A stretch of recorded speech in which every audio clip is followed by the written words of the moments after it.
नमस्कार व्यूअर्स, आपका स्वागत है रेडियो द्वारका में। आज हम आए हुए हैं मेट्रो हॉस्पिटल फरीदाबाद में और मेरे साथ हैं doctor Sumant Gupta. Doctor Sumant senior consultant हैं मेडिकल ऑन्कोलॉजी, हेमेटोलॉजी और बीएमटी के और डायरेक्टर हैं मेट्रो कैंसर इंस्टीट्यूट के। सर, आपका बहुत बहुत स्वागत है। नमस्कार डॉक्टर सुमंत, कैंसर एक ऐसा शब्द है जिसको सुनते ही बहुत बार तो ऐसा लगता है आम आदमी को कि ये डेथ सेंटेंस है, अब कुछ नहीं हो सकता। तो कितना हद तक ये बात आदमी के दिमाग में बैठ जाती है, और आज भी बहुत सारे लोगों के दिमाग में ये बात है, ये कितनी सही है?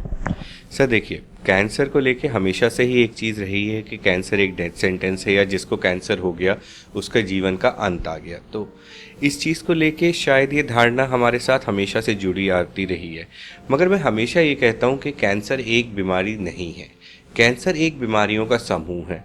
अगर हम कैंसर शब्द की बात करें तो कैंसर एक 200 से 300 प्रकार की अलग अलग बीमारियां हैं।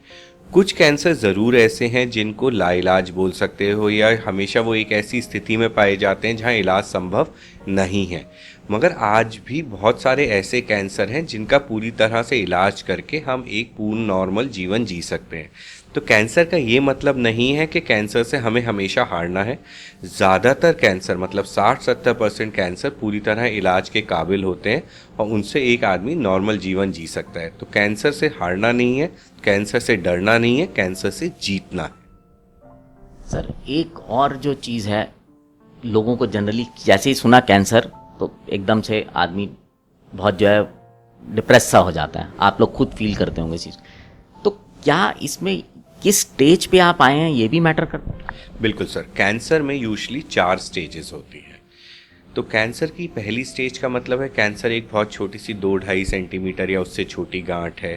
कैंसर की दूसरी स्टेज का मतलब कैंसर जिस ऑर्गन से शुरू हुआ है उसकी आसपास की लिम्फ नोड्स में है। कैंसर का तीसरी स्टेज का मतलब है कैंसर आसपास के ऑर्गन्स में फैल गया है। और कैंसर चौथी स्टेज का मतलब है कैंसर सारी बॉडी में फैल गया है। तो इसका मोटे तौर पे मतलब होता है, स्टेज 1 का कैंसर का मतलब होता है 90% का क्योर रेट। स्टेज 2 का मतलब होता है 75-80% कैंसर ठीक हो जाएगा हमेशा के लिए। स्टेज 3 का मतलब होता है 50-50% चांस। और स्टेज 4 का मतलब होता है 5-10% से कम चांसेस होते हैं कि कैंसर हमेशा के लिए ठीक हो जाएगा। ये एक मोटे तौर पे अनुमान है। तो ये यूजुअल कैंसर के चांसेस होते हैं। मगर आज के ज़माने में दवाइयाँ बहुत अच्छी आ गई हैं, इम्यूनोथेरेपीज़ आ गए हैं। तो आजकल कैंसर को हमेशा ये बोल देना कि कैंसर लाइलाज है या कैंसर एक हारी हुई बीमारी है, एक गलत धारणा है। अच्छा सर, एक और जो सबसे पहले जब किसी डॉक्टर्स डायग्नोज करते हैं तो सुई की जांच, बायोप्सी जिसको कहते हैं, एक बहुत ही आम बात धारणा ये है कि बायोप्सी की जैसे ही जांच होगी कैंसर और फैल जाएगा। बिल्कुल सर, ये धारणा मतलब आज अगर मैं दिन में 40 मरीज देखूंगा तो हर दूसरा मरीज मेरे से कहेगा सर आपने सुई की जांच करी या टुकड़े की जांच करी या चाकू लगा दिया तो आप कैंसर फैला दोगे। तो ये आज हम पढ़े लिखे लोगों में हर तबके के मरीज को ये डाउट रहता है। शायद गूगल, फेसबुक, सोशल मीडिया इस धारणा को और बढ़ाता है। तो आज आपने इस सर रेडियो द्वारका के माध्यम से बहुत अच्छा सवाल उठाया है और शायद रेडियो द्वारका के माध्यम से आप इसके लिए बहुत अच्छा प्रचार करेंगे। तो मैं आज सारे दर्शकों को और लिसनर्स को ये समझाना चाहता हूँ, बायोप्सी या सुई की जांच जिसे FNAC बोलते हैं, इससे कैंसर फैलने का कोई मतलब नहीं होता। मगर हमारे यहाँ क्या होता है, हमारे यहाँ 90% कैंसर मरीज या कम से कम 75% कैंसर मरीज एक एडवांस स्टेज में आते हैं, स्टेज 3 या 4 में आते हैं। सबसे पहले आते हैं, कोई इमेजिंग होती नहीं है या CT scan, PET CT scan होता नहीं, सबसे पहले सुई की जांच कराते हैं या बायोप्सी कराते हैं, उसमें आ जाता है TB नहीं कैंसर है। और उसके अगले दिन जैसे ही उसमें कैंसर की जांच आती है वो उसके बाद उसका PET स्कैन या स्कैन कराते हैं, उसमें पता चलता है स्टेज 4 का कैंसर है, सारे शरीर में फैला हुआ है। तो क्या धारणा बनती है कि इस जाँच के बाद कैंसर फैल गया। इसलिए ये एक कंसेप्ट लोगों के दिमाग में बैठता जा रहा है। मतलब जबकि आप अगर मैं समझूं तो ये कह रहे हैं कि बिना बायोप्सी के हम आगे बढ़ ही नहीं सकते कैंसर के ट्रीटमेंट। सर देखिए, आज से 30 या 35 साल पहले हमें ज़रूरी था कि कैंसर है या नहीं है, यानी एक सुई की जांच से हमें पता चल जाता था कैंसर सेल्स हैं या नहीं है। आज जो है हमारा इलाज बहुत ही ज़्यादा मॉलिक्यूलर लेवल पे हो गया है, हमारी दवाइयाँ बहुत ही एडवांस्ड हो गई हैं, हम बहुत ही प्रिसीजन मेडिसिन के ज़माने में, तो हमें बहुत ज़्यादा स्पेसिफिक टिश्यूज़ चाहिए, हमें टिश्यू कल्चर्स चाहिए, हम नेक्स्ट जनरेशन सीक्वेंसिंग की बातें कर रहे हैं, हम डीएनए लेवल पे चले गए हैं, कीमोथेरेपी बहुत ही प्रिसाइज हो गई है, तो हमें अब टिश्यू चाहिए जिससे हम पेशेंट्स की बहुत ही अच्छी मॉलिक्यूलर लेवल की जांचें करके हम बहुत ही प्रिसाइज दवाइयां लगाते हैं जिनके बहुत कम साइड इफ़ेक्ट्स हैं।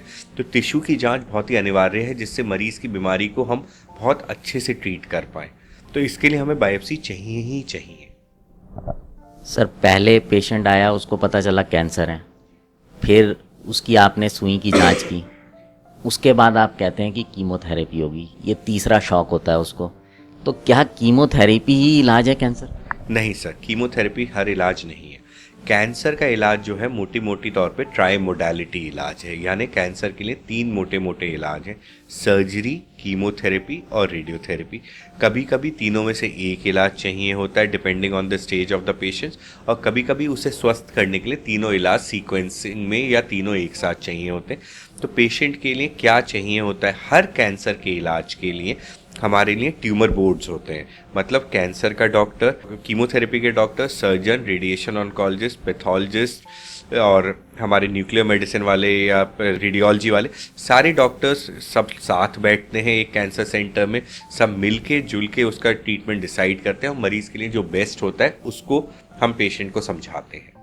सो कैंसर के इलाज में मैं आज एक मेडिकल ऑन्कोलॉजिस्ट या बोन मैरो ट्रांसप्लांट या एक सर्जिकल ऑन्कोलॉजिस्ट या रेडिएशन ऑन्कोलॉजिस्ट एक अच्छे सेंटर पे एक जना डिसाइड नहीं करता है, एक ट्यूमर बोर्ड, एक टीम अप्रोच साथ होती है। और आज के ज़माने में एक पैथोलॉजिस्ट भी नहीं होता है, आज के ज़माने में बहुत अच्छी पैथोलॉजिकल सर्विसेज आ गई हैं जिसमें मॉलिकुलर ऑन्कोलॉजी होने लगी है, एडवांस हिस्टोपैथोलॉजीज होने लगी हैं, IHCs होने लगी हैं, सब कुछ मिल के मरीज़ का इलाज डिसाइड होता है।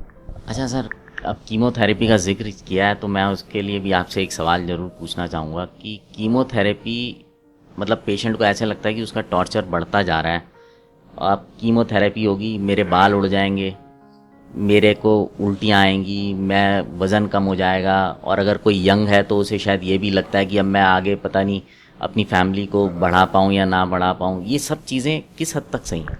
सर देखिए, अगर बात करी जाए तो जैसे आपने कहा वैसे भी एक बहुत अच्छी धारणा है कि कीमोथेरेपिस्ट कई बार ना, जैसे आपने कहा आंख बंद करी जाए तो यमराज के बैल पे बैठा हुआ एक डॉक्टर दिखता है, तो ऐसी सच्चाई नहीं है। आजकल दवाइयाँ काफ़ी एडवांस हो गई हैं, बड़ी टारगेटेड दवाइयाँ आने लगी हैं जिनसे, और बहुत सारी ऐसी दवाइयाँ भी आने लगी हैं जिनसे कीमोथेरेपी के साइड इफ़ेक्ट्स नहीं होते हैं। तो आजकल कूलिंग कैप्स आने लगी हैं जिनसे बाल नहीं झड़ते हैं, दवाइयाँ आने लगी हैं जिनसे नोज़िया वॉमिटिंग करीब 90-95% तक कंट्रोल होने लगी हैं, फिल्ग्रास्टिम, पेगफिल्ग्रास्टिम्स के इंजेक्शन आ गए हैं जिनसे TLC डाउन नहीं होती है।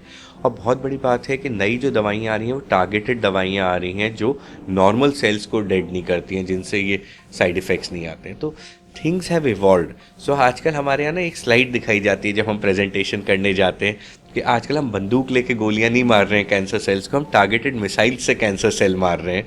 तो सर देखिए, कैंसर एक ख़राब बीमारी बिल्कुल है, कैंसर के मरीज़ की सफरिंग है, मगर हम लोग कोशिश कर रहे हैं कि जो नई दवाइयाँ आ रही हैं, टारगेटेड दवाइयाँ आ रही हैं, उससे मरीज़ की पीड़ा को कम से कम करें और ट्यूमर सेल को ही कष्ट दें, मरीज़ को कष्ट ना दें। अच्छा डॉक्टर सुमंत, आपसे आखिरी में एक चीज़ लेना चाहूँगा, बहुत इम्पॉर्टेंट है, हमने सब तरह की बात कर ली। एक कैंसर के जो पेशेंट होते हैं, जो उनके केयर गिवर्स होते हैं, उनके दिमाग में भी एक चीज़ बहुत रहती है कि खाने के लिए क्या दिया जाए, क्योंकि डाइट होता है कि इलाज के बाद खाना एकदम बंद हो जाता है, ऐसा लोगों के दिमाग में रहता है। दूसरा, क्या जो कैंसर का जिसका ट्रीटमेंट चल रहा है वो चीनी खा सकता है?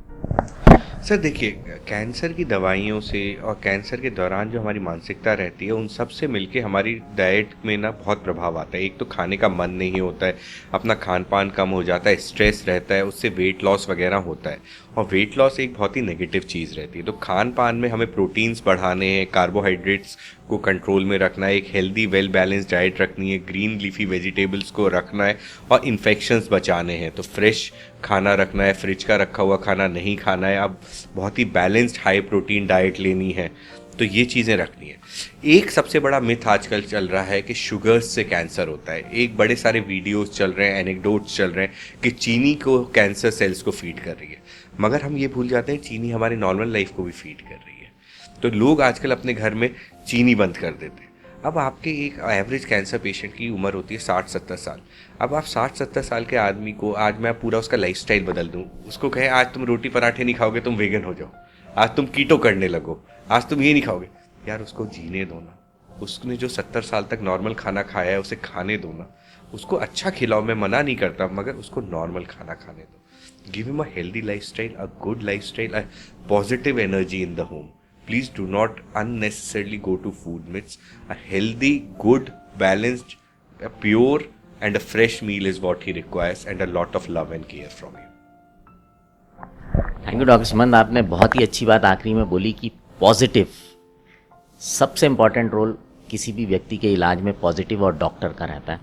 तो एंड मेरे ख्याल से आप कभी भी कोई भी चीज़ इस तरह की जब होती है तो आप बिना अपने डॉक्टर की सलाह के ना तो उसको छोड़ें और ना ही उसको लें, क्योंकि आजकल सोशल मीडिया पर बहुत सारी चीज़ें उपलब्ध रहती हैं, बट ज़रूरी नहीं है कि वो सब सही हो।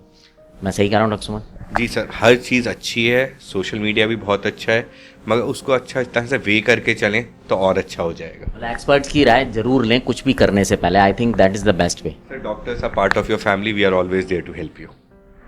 सो व्यूअर्स, उम्मीद करता हूँ डॉक्टर सुमन से बातचीत आपको फ़ायदा पहुँचाएगी, आपको जानकारी देगी, और इसको अपने तक ही मत रखिएगा, इसको अपनों तक भी शेयर कीजिएगा। अब आपसे विदा लेते हैं, बने रहें रेडियो द्वारका के साथ।